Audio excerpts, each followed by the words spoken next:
Historicamente, quando a gente fala de filosofia no período do Renascimento, a gente está situado ali entre os séculos XIV até o século XVII. Esse período sofreu a influência de várias mudanças históricas importantes na Europa e que ajudaram a moldar a maneira como o pensamento foi exercitada nessa época. Entre as mudanças históricas que tiveram muito impacto foi a descoberta, invasão, exploração do Novo Mundo pelos europeus, que assim entraram em contato com culturas, com paisagens, com um mundo natural muito diferente do que eles estavam acostumados. E isso rompeu com várias certezas que eles tinham na visão eurocêntrica que predominava até então, antes das grandes navegações, do contato com o continente que depois seria o continente americano.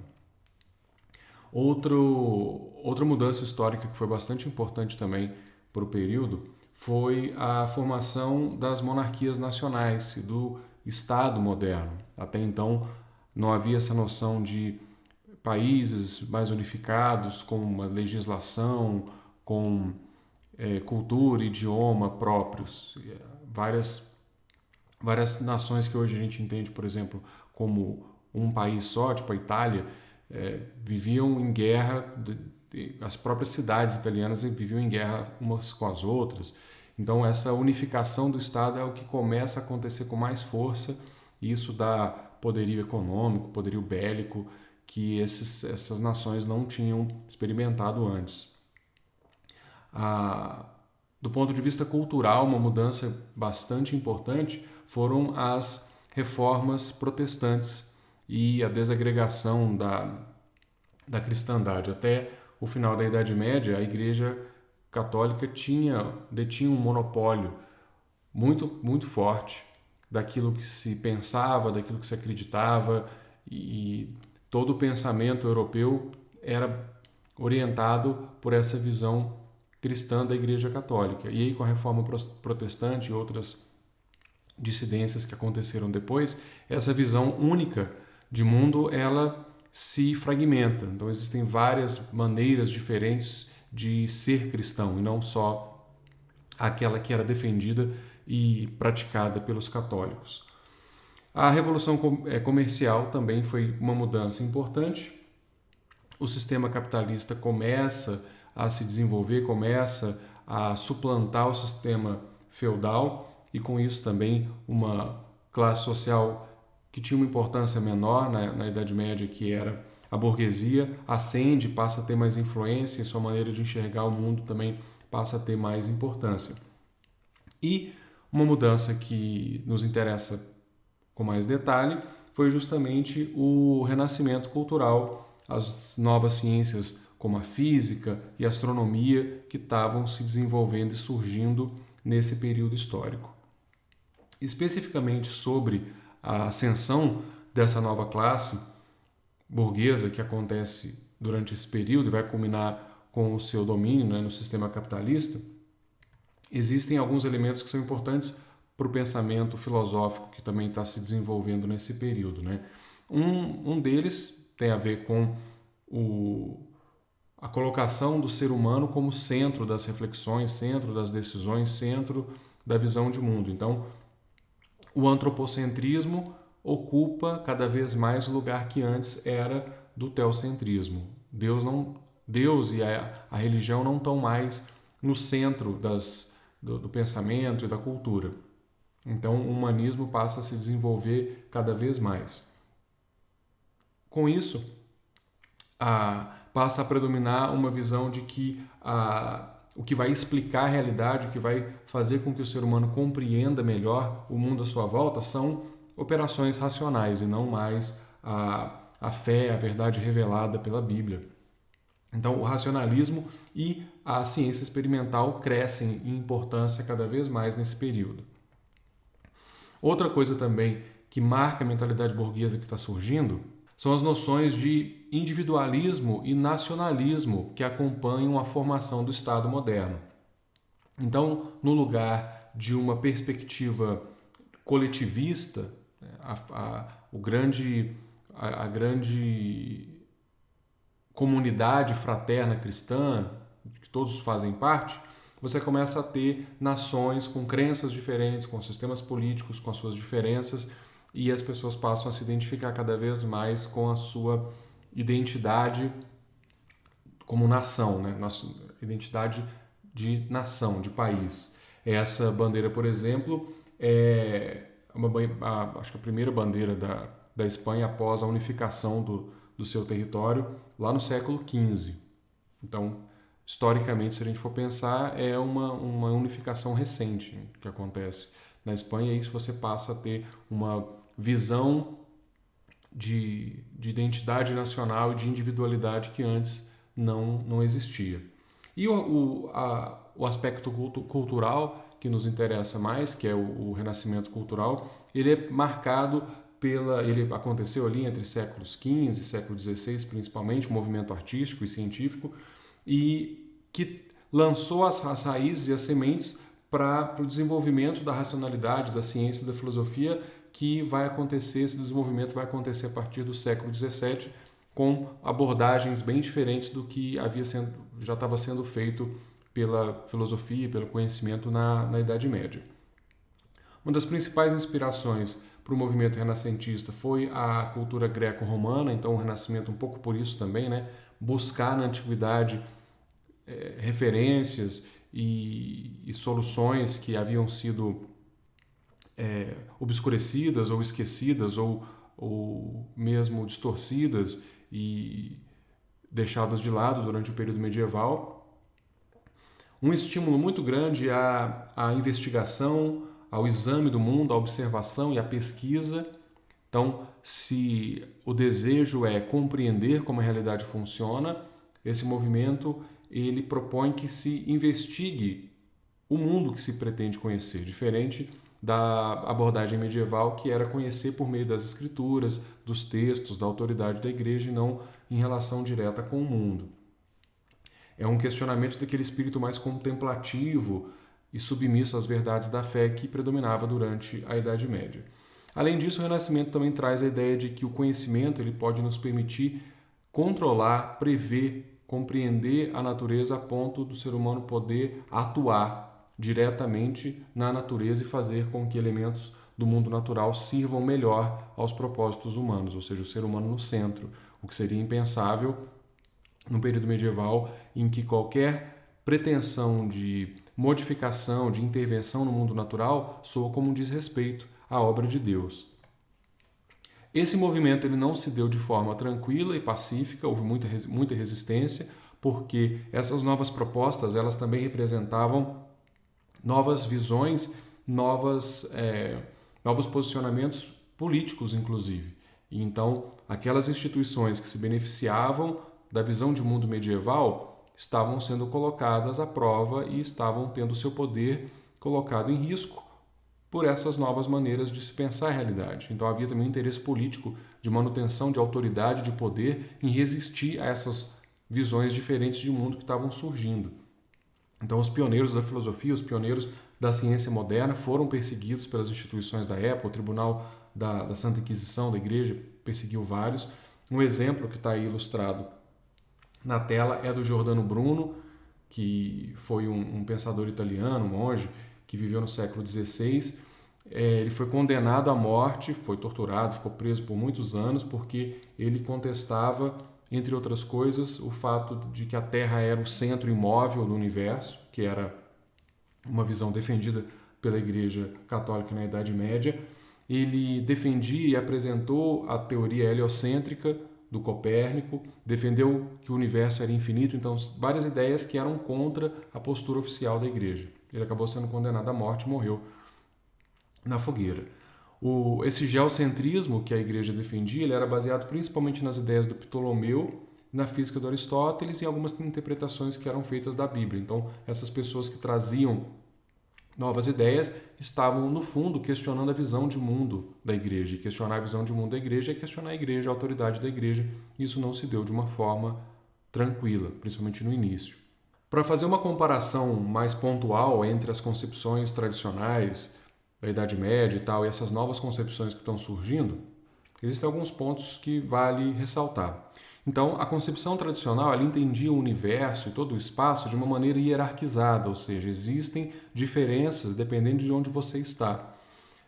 Físicas, como por exemplo de Aristóteles, vão defender que certas leis e certas regras que valem na Terra não valem para o mundo supralunar, da Lua para lá, porque existem astros mais perfeitos que a Terra. E aí essa ideia foi difundida durante a Idade Média também por outros astrônomos e outros teólogos que via o espaço como um espaço hierarquizado. Existem regras e leis que valem para alguns lugares e não valem para outros, enquanto as novas concepções defendiam que o espaço era homogêneo. As leis e as regras da física, por exemplo, que funcionam na Terra, explicam também o que acontece na Lua e em todos os outros lugares. Aqui existe uma pretensão que vai ser desenvolvida mais posteriormente, até no campo da política, de um pensamento que se funda na universalidade, noções universais que valem para todos. Isso depois vai ter repercussões na política e na própria ciência também. E o pensamento medieval, que é um pensamento de hierarquias, de hierarquias sociais bem definidas, de estratificação social bem definida, acabava também entendendo o espaço e o universo da mesma forma. Como já havia dito antes, o centro na concepção tradicional é Deus e toda a cultura que gira em torno disso, da questão da Bíblia, da autoridade da igreja e tal, enquanto nas novas concepções a tentativa é de colocar no centro a razão humana, o ser humano como centro da explicação, como parâmetro para compreender toda a realidade que existe. Enquanto na concepção tradicional todas as representações da realidade são feitas dentro dessa visão religiosa, então princípios lógicos e teológicos valem, são os únicos princípios que valem, então toda a explicação ela é buscada dentro do texto sagrado, dentro da visão teológica. O mundo é representado desse jeito. As questões morais, as questões de origem do universo. Então você imagina ali a história de uma divindade que constrói a realidade, constrói o mundo em 6 dias e no 7º dia descansa, ou seja, uma analogia à necessidade do ser humano descansar também, de uma maneira que seja mais compreensível e tal, enquanto as novas de uma maneira que seja mais compreensível, enquanto as novas concepções que estão surgindo nesse período renascentista trazem a defesa de uma representação matemática e geométrica da realidade, uma defesa de uma linguagem que apresente uma solução mais precisa, mais exata e, ao mesmo tempo, mais universal. Independente da sua crença, a geometria e a matemática vão ter sempre os mesmos resultados.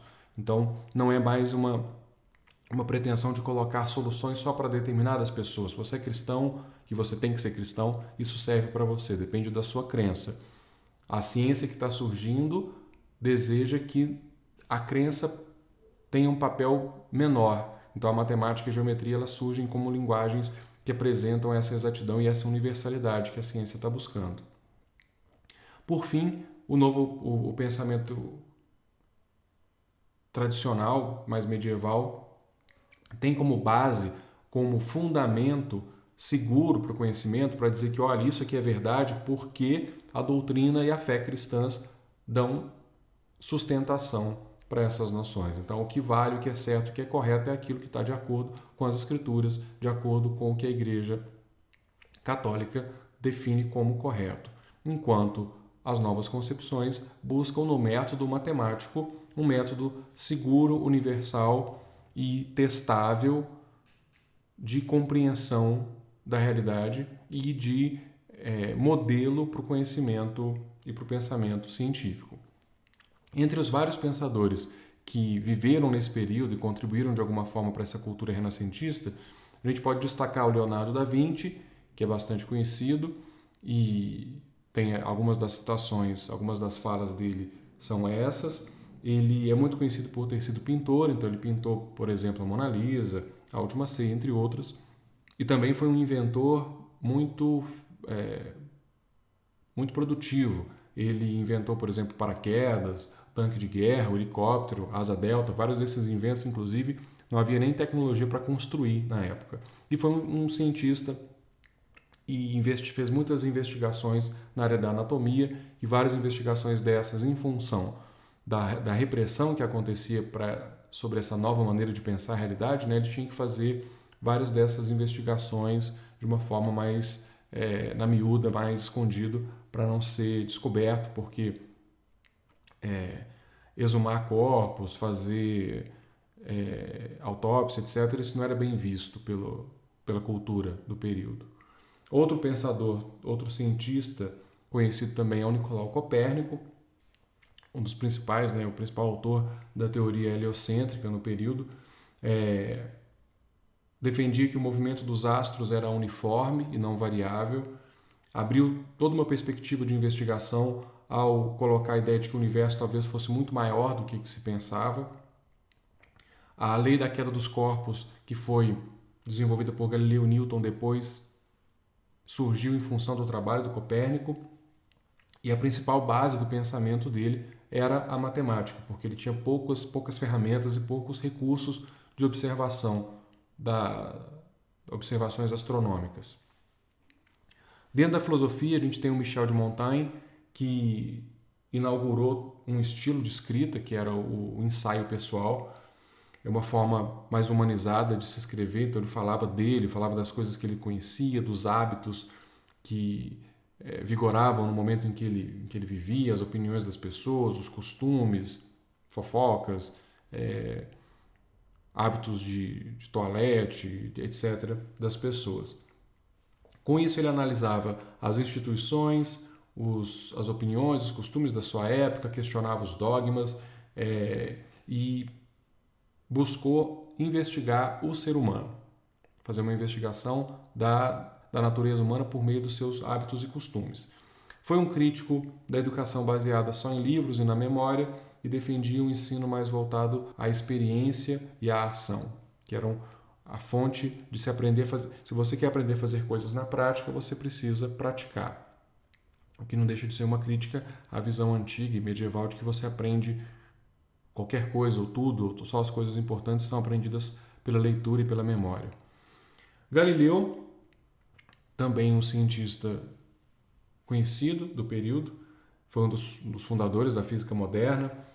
Uma das grandes inovações que ele trouxe foi colocar a matemática no estudo da natureza, aplicar a matemática como ferramenta de estudo do mundo natural. Foi condenado pela Inquisição, mas diferente do Giordano Bruno, ele se retratou, então ele conseguiu fugir da pena de morte que foi imposta ao Giordano Bruno. Ele defendia que a Bíblia não devia ser fonte de conhecimento sobre a realidade, a Bíblia era um texto para ser interpretado, para você aprender questões de moral, mas não para descobrir coisas científicas sobre o funcionamento do universo e da natureza. Segundo Galileu, Deus teria nos dado as ferramentas para fazer essa investigação por conta própria, para entender como o mundo funcionava. Algumas das contribuições do Galileu foram, por exemplo, a elaboração da lei da queda livre dos corpos. Na esquerda a gente tem aqui a Torre de Pisa, com dois objetos, um mais pesado e um mais leve caindo, segundo a concepção e a hipótese de Aristóteles, que defendia que a velocidade da queda do corpo era proporcional ao peso. Então, quanto mais pesado, mais rápido o objeto ia cair, quanto mais leve, mais devagar ele ia cair. Galileu propôs que, independente do peso, a queda se daria do mesmo jeito, com a mesma velocidade. Ele propôs e fez vários experimentos, e também existem várias controvérsias sobre esses experimentos, porque depois, numa análise em retrospecto, né, lendo as coisas que ele escreveu, vários estudiosos afirmam que alguns experimentos ele não teria feito. De toda forma, ele contribui também usando algo que na época era novo, mas atualmente já não é mais, que são as simulações, os experimentos de pensamento. Ele faz experimentos com base nas ideias e naquilo que se conhece sobre o assunto, o que hoje já atingiu, por exemplo, a sofisticação de você fazer simulações em computador, mas a base é essa, fazer experimentos sem envolver necessariamente elementos concretos, né, só com o pensamento.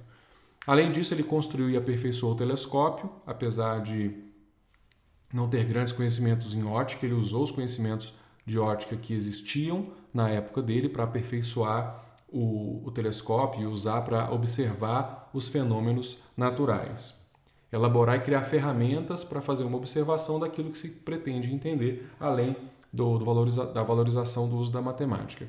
Galileu se esforçou muito para convencer as pessoas, e pessoas poderosas em especial, da utilidade, da pertinência desses instrumentos. Então ele fazia exibições públicas dessas ferramentas, do próprio telescópio, e com essas exibições, às vezes ele conseguia até apoiadores financeiros. Certa vez ele apresentou o telescópio para um governante, e aí esse governante ficou interessado no uso bélico, né? Usar o telescópio para guerra, apontando para o oceano, e com isso, vendo com vários dias de antecedência, em comparação à observação com o olho nu, quando navios inimigos estavam chegando na costa do seu país. Então ele recebia apoio, inclusive por causa desses usos não tão científicos dos seus aparelhos. E ele teve também que enfrentar bastante resistência. Um exemplo bem claro dessa resistência foi quando ele publicou um livro com imagens que ele ilustrou da superfície da Lua com base no que ele observava no telescópio. E aí alguns defensores das ideias antigas questionaram porque na visão aristotélica e tal, a Lua é vista como um astro perfeito, e aí Galileu ilustrava a Lua com vários defeitos na sua superfície. E aí esses defensores afirmavam que Galileu tinha feito a observação correta da Lua, sim, mas que as crateras e os vales na Lua, que ele ilustrava como buracos e defeitos, na verdade estavam cobertos por uma substância invisível que Deus colocou ali, por isso a Lua era perfeita, era uma esfera perfeita. E Galileu, numa tirada um pouco espirituosa, disse que realmente o seu adversário teórico estava correto, havia uma substância invisível na Lua, mas essa substância, na verdade, estava cobrindo os picos e as montanhas, então a Lua, na verdade, era mais imperfeita ainda do que aquilo que ele desenhava.